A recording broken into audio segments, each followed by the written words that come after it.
Welcome, people and things, creatures from far and wide.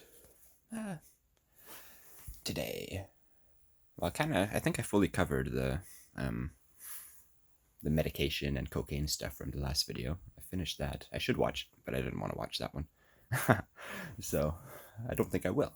But, that's pretty well, I guess, right, it brings it up to the current time where now I'm just waiting to get a second opinion. I probably mentioned that in that video too, so I guess that my next thought would be kind of why I call this Last Man to Superman.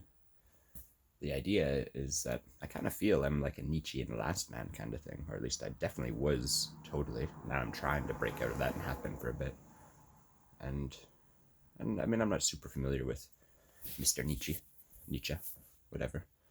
Like I haven't actually read his stuff. I've just watched YouTube videos where people talk about his stuff, and it's pretty interesting.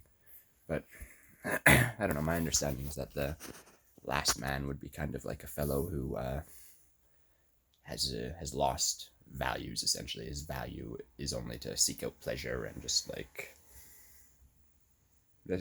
pleasure. That was my super layman's understanding. A fellow who seeks out pleasure. Ugh, I don't like that. I wish I knew. I wish I could think of better words. But that's also kind of the main point of doing this. The first step in making myself better is just being able to talk better and express my thoughts better. But either way, I feel as if I'm a last man fellow, and I'd like to become a Superman fellow, someone who can actually create their own values. I guess I think that's what it would be, or at least someone who embodies values. And it wasn't. I recall specifically hearing not values like compassion. Like that wasn't included in it. It's like you still want to. Because they say like being nice isn't really a moral virtue. It's like you, it only really is if you're like if you like the way Jordan Peterson says it is best. I feel like, or and I don't even know if this is exactly how it says it, but it's like if you. Oh yeah.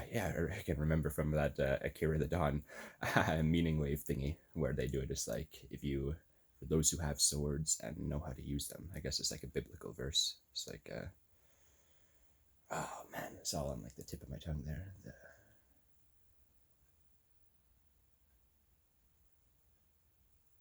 The world will be inherited by the meek. I think that's what it is. Yeah. And then Jordan Peterson goes into what the word meek is. A meek, you would think today, like, oh, like nerdy, kind of like in meek, they're weak. But back then, the real etymology of the word would show that it means those who have swords and know how to use them. And that's more of a moral virtue than nice. So it's that kind of thing. Superman, someone who is good. That's going to be my plan here. Over maybe today, at least over the next couple of days, I'm going to go. Actually, I want to actually go through. I need to find out what book I guess Nietzsche talks about. The Last Man and the Superman. Oh, man, maybe I'll have to do like a deep dive on all this stuff with this paid vacation, essentially, with the COVID stuff going on. I definitely got a lot of time. So we'll see. It's funny. Like, I even have a hard time being like, yeah, I'm going to do that because I'm just so. My nature is then to not. But definitely at war with myself in my mind. My instinct is just to do whatever's easy and whatever feels good. But there's another voice in there like, hey, you fucker, do something better. You do something. Do something. So, yeah. There's a video. The beginnings of Last Man versus Superman. I wanted that to be my YouTube channel name, but when I changed that, it changed my Google names everywhere. And that was pretty annoying. So now my channel name is just my name. I'll try to figure that out eventually too. But the next video though, yeah, next time I'll definitely talk more about this Last Man and Superman thing. I need to learn about it. Maybe write out like how I can explain it. I think that'd be a good process in learning how to talk better. Cool. Farewell.